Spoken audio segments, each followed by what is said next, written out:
এই যে নিলাম ডাক ঠাক দেখলাম অনেক কিছুই, তো কি হইলো মাছ নাকি? হ্যাঁ আলহামদুলিল্লাহ হয়েছে। হ্যাঁ হয়েছে হয়েছে শেষ পেয়ে। এই যে আচ্ছা, এখন এক একটা মাছ দেখছেন আপনি, রূপালী রূপালী একদম পুরো যে রূপালী ইলিশ কয় না, একেবারে রূপালী, এই যে আসলেই রূপালী তাই ইলিশ, কিন্তু। এটাই অরিজিনাল রূপালী ইলিশ। ইলিশটা কাটার পরে আমরা ভালো করে ধুয়ে নেই, একেবারে সুন্দরভাবে ক্লিন করে একদম পরিষ্কার পানিতে ধুয়ে নেয়। ধোয়া নেওয়ার পরে এই যে রেডি হয়ে গেল সরষে ইলিশ। এখন শুধু আমাদের কাস্টমার আসবে আর খাবে। এই যে সরিষা ইলিশ কেমন আসলে ছাড়া পাচ্ছেন সরিষা ইলিশে? আলহামদুলিল্লাহ খুবই ভালো। 4 হালি যায়, 4.5 হালি, 5 হালি। যদি সকাল মানে দুপুর থেকে রাত পর্যন্ত বিক্রি করি তাহলে আপনি 10 হালি ইলিশ। এই দেখেন এই যে বানাইছে না, এটার ভিতরে এইটা কোষাটা, আচ্ছা, এইটার ভিতরে এই যে কোষটা থাকে, দেখতে হুবহু কাঁঠালের মতন, তার এটার নাম হলো ডুরিয়ান। খলিল হোটেলের সরিষা ইলিশ অনেকেই দেখেছেন, আমরা কিন্তু সেটা আপনাদেরকে দেখিয়েছি এবং যে সেই সরিষা ইলিশ খেয়েছেন। তো সেই সরিষা ইলিশের ইলিশটা আসলে কোথা থেকে আসে, কেমন ইলিশ দিয়ে সরিষা ইলিশ রান্না করে আপনাদেরকে খাওয়ানো হয়, সেইটা দেখার জন্য সরাসরি কিন্তু আমরা খলিল ভাইয়ের সাথে চলে আসছি। কোথায়? যাত্রাবাড়ির দয়াল ভরসা মৎস্য বাজারের সামনে আসি। তো আসলে দেখি কেমন ইলিশ কেনা হয় এবং সেই ইলিশগুলোর দাম আসলে কি কম না বেশি। কি ভাই, এখান থেকে তো কিনবেন এখান নাকি? থেকে কিনবো, আপনি আসেন দেখেন। আচ্ছা, আমরা কিন্তু একেবারে অনেক ভোরে চলে আসছি, কারণ জানেন যে আড়তে খুব ভোরে ভোরে ইলিশ মাছ বিক্রি হয়। তো দেখি আসলে কি অবস্থা আজকে আড়তের। আজকে কয় তারিখ? আজকে হলো আজকে 24 তারিখ শুক্রবার। হ্যাঁ, চলেন আপনি মাছ কিনা দেখাই যে কিরম দাম। এই যে নিলাম ডাক ঠাক দেখলাম অনেক কিছুই, তো কি হইলো মাছ নাকি? হ্যাঁ আলহামদুলিল্লাহ হয়েছে। হ্যাঁ হয়েছে। হয়েছে শেষ পেয়ে। এই যে। আচ্ছা, এখন কিন্তু দেন প্রত্যেকটা মাছ কিন্তু বাছাই করা, একদম বাছাই করা। আচ্ছা, কারণ আমি ওনার কাছে প্রতিদিন মাছ নেই। আমার কথা হলো যে প্রতিদিন বিক্রি করবো। প্রতিদিন মনে করেন 4 হালি করে ইলিশ কিনি, 16টা করে। 16টা আছে না? এখন 16টা কেমন দামে পাওয়া গেল? ভাই দাম আছে ভাই, অনেক দাম। ইলিশ মাছের লোকে মনে করেন আমরা যে হোটেলে বিক্রি করি, হয়তো বা অনেকে মনে করে যে আমরা দাম বেশি বিক্রি করি। এখন যেই আড়ত মাছটা কিনছি, আপনি ওনারা জিজ্ঞেস করেন যে কত করে কেজি কিনছি। আপনার কাছে জিজ্ঞেস করলাম না না, ওনারা জিজ্ঞেস করেন কত আচ্ছা। করে কেজি কিনছি। কি অবস্থা মাছের? তো দেখলাম যে একেবারে খুবই টানাটানি। মাছ নদীতে নাই বললেই চলে, কোনো নদীতে মাছই নাই। এই সময় আমরা প্রতিদিন 1 টন 2 টন মাছ বেচি, অনেক 200 কেজি মাছ বেচি। খলিল ভাই কতগুলি নিল? খলিল ভাই 16 পিস মাছ নিছে, 16 পিস। 16 পিস। হ্যাঁ, কত করে দিলেন? 2720 2720 কেজি। মানে 2720 টাকা হচ্ছে কেজি কেজি। KG KG. হ্যাঁ, আচ্ছা, কেমন ওজন হবে একটা? এই জায়গায় 16 না 17 কেজি হইব বা 16.5 কেজি হইব। আচ্ছা, আমরা কি একটু দেখতে পারবো মাছ? কি ভাই পছন্দ হয় এগুলা? ভাই এইগুলো বাসা রাখা হয়েছে পয়সা। পয়সা পয়সা এখানে রাখছেন? আচ্ছা, 1 কেজি প্লাস ভাই। 1 কেজি প্লাস। হ্যাঁ 1 কেজি প্লাস। এই যে মাছ দেখেন। কত তো না ভাই? হ্যাঁ ওই যে মাপ দেখেন আপনি। আচ্ছা, দেখি আমরা 3টা মাছ দিলাম, 3 কেজি 210 গ্রাম। 16টা প্রায় 16 কেজি বা 16.5 কেজি হইব। আচ্ছা আচ্ছা, 3 কেজি 200, 1 কেজির উপরে আবার। তো উনি কি আপনার কাছ থেকে মাছ নেয়? আমার কাছ থেকে নেয় সবসময়। অরিজিনাল পদ্মার মাছ বাইসা দেই। মানুষ হিসেবে কেমন? খুবই ভালো লোক, খুবই ভালো লোক, সরল সিধা লোক, কোনো পেজকি বুঝে না। আচ্ছা, আর এই যে আজকে আমরা আসলাম দেখে কি পয়সা পয়সা বড় মাছ নিল নাকি? অন্য সময় কি এমনই নেয় নাকি? এর চেয়ে ভালোটা নেয়। সে ভালোটা নেয়। জি জি জি। আজকে শুক্রবার বুঝছেন, এই জন্য আজকে মাছটার দাম বেশি। আচ্ছা, ওই টানেও বেশি। হ্যাঁ টানে হবে, শুক্রবার তো মাছের দাম বেশি। আড়তের ভিতরে সবচেয়ে ভালো ইলিশ এবং পছন্দের ইলিশ একমাত্র হেই আনে, এই জন্য ওনার কাছে নেন। তো নেওয়া হলো এই যে 4 থালি, মানে 16টা মাছ। আপনাদেরকে আমরা খলিল হোটেলের সরিষা ইলিশ দেখিয়েছি। তো আজকে আসলে খলিল ভাইয়ের সাথে আসলাম, কোথা থেকে মাছ কিনে, কিরকম মাছ কিনে সেটাও দেখলাম। এই ইলিশ যে প্রসেস হবে, সেই প্রসেস সহ একেবারে সেই সরিষা ইলিশ আপনাদেরকে ইনশাল্লাহ দেখাতে পারবো হোটেলে। মানে আমি যা ইলিশ মানে দামে কিনি, বুঝছেন, আজকে তো বুঝতে পারছেন যে দামে যে কিনি মূলত এই কারণে এবং ভালো মাছ যে কিনি, এটা তো দেখছেন। না, এটা দেখছি ভাই, আসলে তো এরকম মাছই কেনা হয় না। হ্যাঁ একদম সবসময় এরকম, সবসময়। এবং এই যে এইখান থেকে না, ওনাকে জিজ্ঞেস করলাম যে আসলে কি আজকে আমরা আসছি দেখি এরকম কিনতেছে নাকি, না বললো যে না এর চেয়ে ভালো নাও কিনে। ও আপনি এটা জিজ্ঞেস করছি। এক একটা মাছ দেখছেন আপনি, রূপালী রূপালী একদম পুরো যে রূপালী ইলিশ কয় না, একেবারে রূপালী, এই যে রূপালী ইলিশ, এটাই অরিজিনাল রূপালী ইলিশ।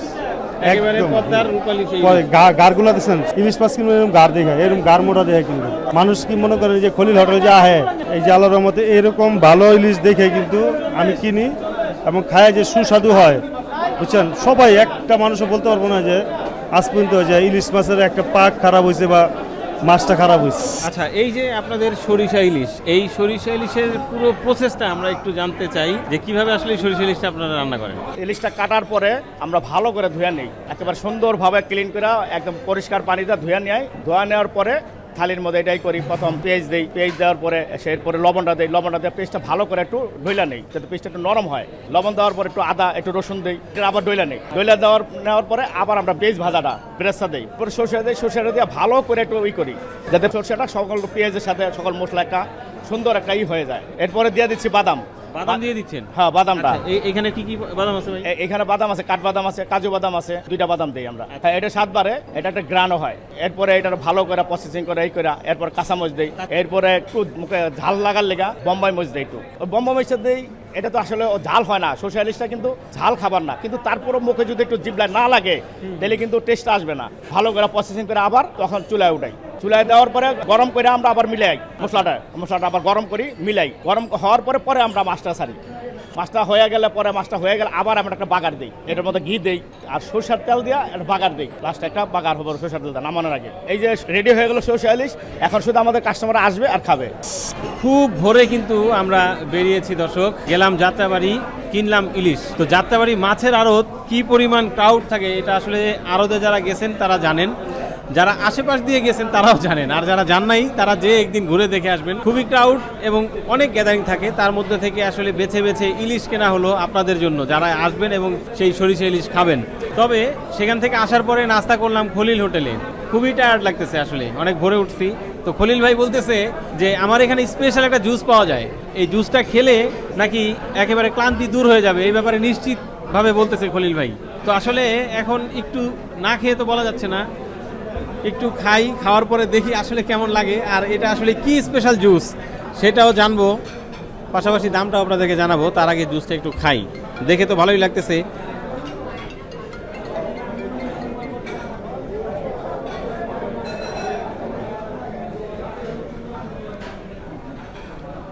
আহ,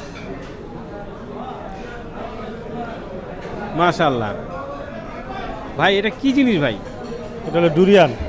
ডুরিয়ান, এই যে সামনে যেটা দেখতে পাচ্ছি, হ্যাঁ, এটা ডুরিয়ান, এই ডুরিয়ানের জুস। ডুরিয়ানের জুস আসলে ঢাকা শহরে আল্লাহর রহমতে আমি মনে করি কোনো হোটেলে ডুরিয়ান জুস বিক্রি করে না, একমাত্র খলিল হোটেলেই পাইবে। এবং যদি আপনার ওই যে অনেকে বলে যে ওই যে যারা দেশের বাইরে যেভাবে খাইছে ওটা গন্ধ কয়, আল্লাহর রহমতে আপনি বলেন খায়া যে কোনো গন্ধ কয় কিনা। তো ভাই আসলে অসাধারণ টেস্ট ভাই, সত্যি কথাই অসাধারণ, মানে অসাধারণ টেস্ট আসলে। হ্যাঁ, আমার এখানে ডুরিয়ান জুস খায়, কেউ যদি বলে যে গন্ধ কয় ওটা টাকা লাগবে না। আল্লাহ পাকের রহমত, দেখতে কিরকম কাটা কাটা, অনেক কাটা কিন্তু ভাই, একদম বিন দেখা কিন্তু। হ্যাঁ, ধরেন এরকম একটা ফলের জুস যে আসলে এত সুস্বাদু হতে পারে, এটা আসলে না খেলে বোঝা যাবে না। সত্যি কথাই আমি কিন্তু এই খলিল হোটেলেই খেলাম ডুরিয়ানের জুস।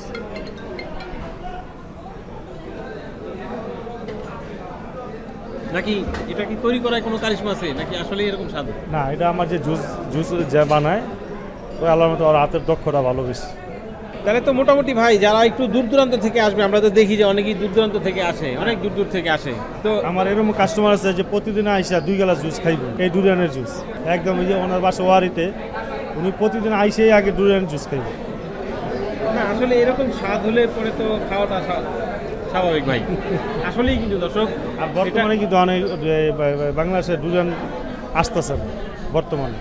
তারপর আল্লাহর মতো আমি যেহেতু আমি ওই যে বাদামতলি যাই, ওনাদের সাথে ভালো সম্পর্ক, ওনাদের টেনে একদম করে আনাই। আচ্ছা, যারা এখন পর্যন্ত এই ডুরিয়ানের জুস খান নাই, আমি বলবো যে আসলে একদিন একটু টেস্ট করে দেখবেন। যেহেতু আমি আসলে খলিল হোটেলের ডুরিয়ানের জুসটাই খেলাম, তো আপনাদেরকে এই খলিল হোটেলের ডুরিয়ানের জুসটাই খেতে বলবো। আশা করি না আসলেই ভালো লাগবে।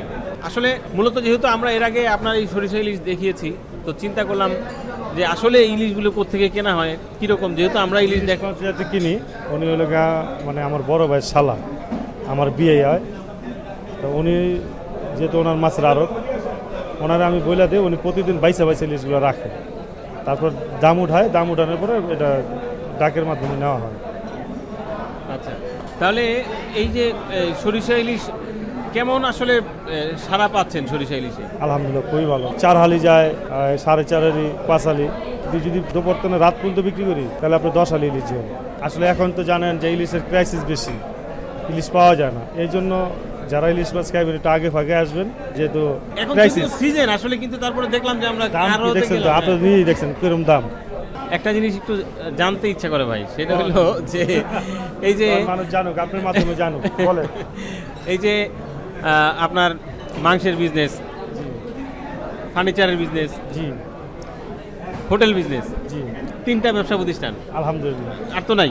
না, আচ্ছা, এই যে 3টা ব্যবসা প্রতিষ্ঠান, এই 3 ব্যবসা প্রতিষ্ঠানের মধ্যে আসলে কোন প্রতিষ্ঠানে মানে গেলে বা বসে থাকলে বেশি ভালো লাগে?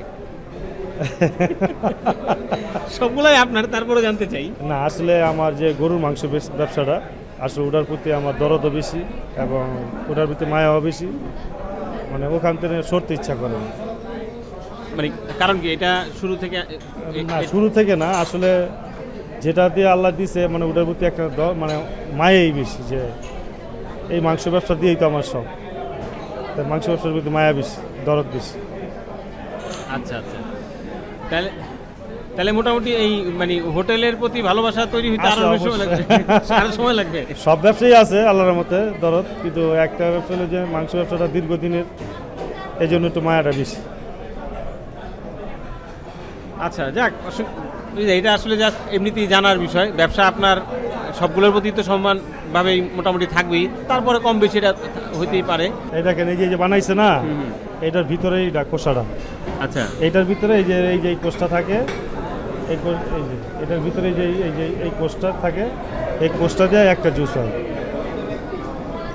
আচ্ছা, এইখানে যেই জিনিসটা হ্যাঁ ছিল হ্যাঁ, ওইটা দিয়ে এটাই কোষ, মানে এটাই কোষটা দেখতে হুবহু কাঁঠালের মতন, তার এটার নাম হলো ডুরিয়ান। এটা আসলে খুব সুস্বাদু, খুবই সুস্বাদু। জুসও শেষ, ভিডিও শেষ। যাই হোক, মজা করলাম দর্শক। তবে একেবারে সেই ভোর থেকে, যাত্রাবাড়ি থেকে শুরু করে মতিঝিলের খলিল হোটেল পর্যন্ত মোটামুটি খুব চমৎকার একটা ভিডিও দেওয়ার চেষ্টা করেছি। জানি না কতটুকু হয়েছে, সেটা কমেন্ট বক্স আছে, আপনারাই বলবেন মন্তব্য করে। তো ইলিশ কেনা থেকে শুরু করে ইলিশ প্রসেসিং এবং রান্না সব কিছুই দেখালাম। এখন শুধু আসবেন আর এই সরিষা ইলিশ খেয়ে কেমন লাগছে সেটা আমাদেরকে জানাবেন। সরিষা ইলিশ আর মহিষের গোশ, সরিষা ইলিশ সাথে মহিষের ঘোষ এবং খাওয়া দাওয়া শেষে এইরকম এক গ্লাস ডুরিয়ানের জুস। শুধু ডুরিয়ানের জুস না, অনেক ধরনের জুসই পাওয়া যায়, যে আর যেটা ভালো লাগে তিনি সেটা খাবেন। বিদায় নিচ্ছি আজকের মতো মতিঝিলের এই খলিল হোটেল থেকে। আগামীতে আবারও দেখা হয়ে যাবে এরকম কোনো ভিডিওতে। সেই পর্যন্ত আল্লাহ পাক সবাইকে ভালো রাখুক, সুস্থ রাখুক। আসসালামু আলাইকুম।